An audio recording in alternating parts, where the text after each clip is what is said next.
For a preliminary example of evaluating double integrals in polar coordinates, I would like to consider the following double integral.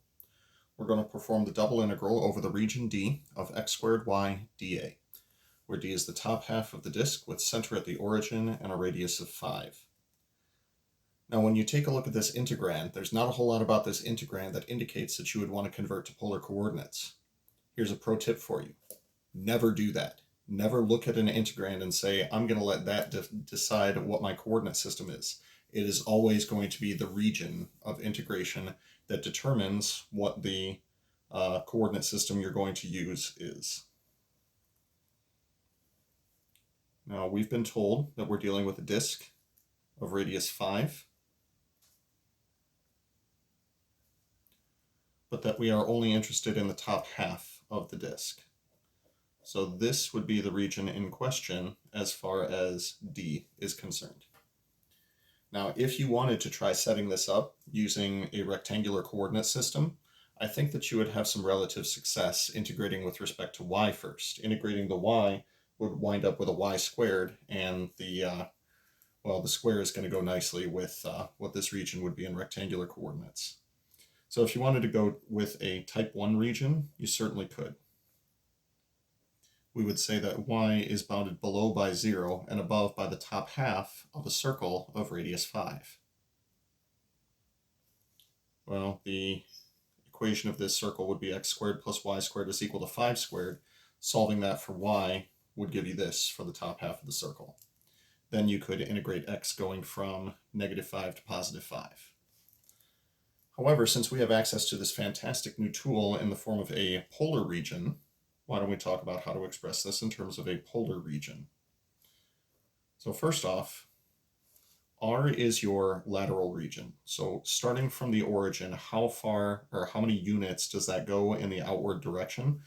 Well, that would be from R equals 0 to R equals 5. Then as far as theta is concerned, you would be going from this angle all the way around to this angle. My recommendation for those angles would be to use from simply 0 to pi. We only want the top half of this circle, and using our unit circle trigonometry, that lets us know 0 to pi is going to be the way to go.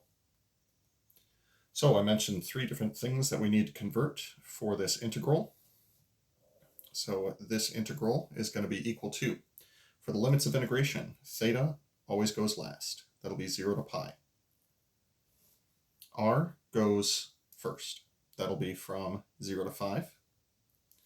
Then we change our integrand itself. So x squared would be r times the cosine of theta, quantity squared, and y is going to be r times the sine of theta. And then we have our dA. Including the Jacobian, that'll be r dr d theta. Now if we were to clean this up a little bit, apply some algebra to what we see on the inside here, we can distribute the r squared. So we're going to have 1, 2, 3, 4 factors of r. So that'll be r raised to the 4th power. We'll have a cosine squared of theta and a sine of theta when all is said and done. Now it is possible to make use of a shortcut here that says that because the limits of integration are all constants, and because this can be factored into a function of r times a function of theta, you are technically allowed to do the following with it. Go from 0 to pi of cosine squared of theta, sine of theta, d theta, multiplied by the integral from 0 to 5 of r to the 4th dr. However, there is no penalty for keeping it in its current form. So what I'm going to do is say, let's go ahead and keep it in its current form. Integrating first with respect to r, we're integrating r to the 4th times a whole bunch of constants. That is going to give us 1/5 r to the 5th times all of those constants.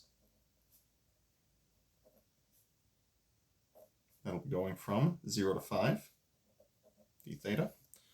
Plugging in r equals 5 for the upper bound and r equals 0 for the lower bound, we're going to wind up with 5 to the 5th divided by 5. That is 5 to the 4th power. That'll be 625. Plugging in the lower bound of 0 will give us 0. So now we're left with this single integral with respect to theta. My recommendation here is going to be to make a substitution and let it be u equals the cosine of theta. That way du can be equal to the negative sine of theta d theta.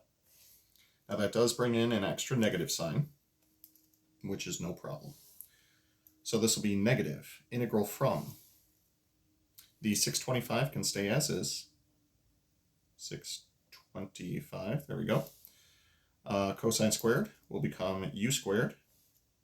Sine of theta d theta will become this negative sign as well as a du. The limits of integration, if we plug in at 0, we get the cosine of 0 for our lower bound, and we get the cosine of pi for our upper bound. Now those limits of integration seem backwards, so thankfully we have this negative sign that we can use to reverse the order. So this will be the definite integral from -1 to 1 of 625 times u squared du. 625 is a constant multiple, we'll leave it outside. Integrating u squared will give us 1/3 u cubed, going from -1 to +1. We'll take the 1/3 and the 625, combine those together into one single fraction, and be left with 625 thirds times 1 cubed minus -1 cubed. That is 1 minus -1, which is 2. 2 times 625 is 1,250, and the over 3 stays over 3. Now again, if you wanted to try this using a type 1 integral, I imagine you probably could, and I'll bet that you'll get the same result.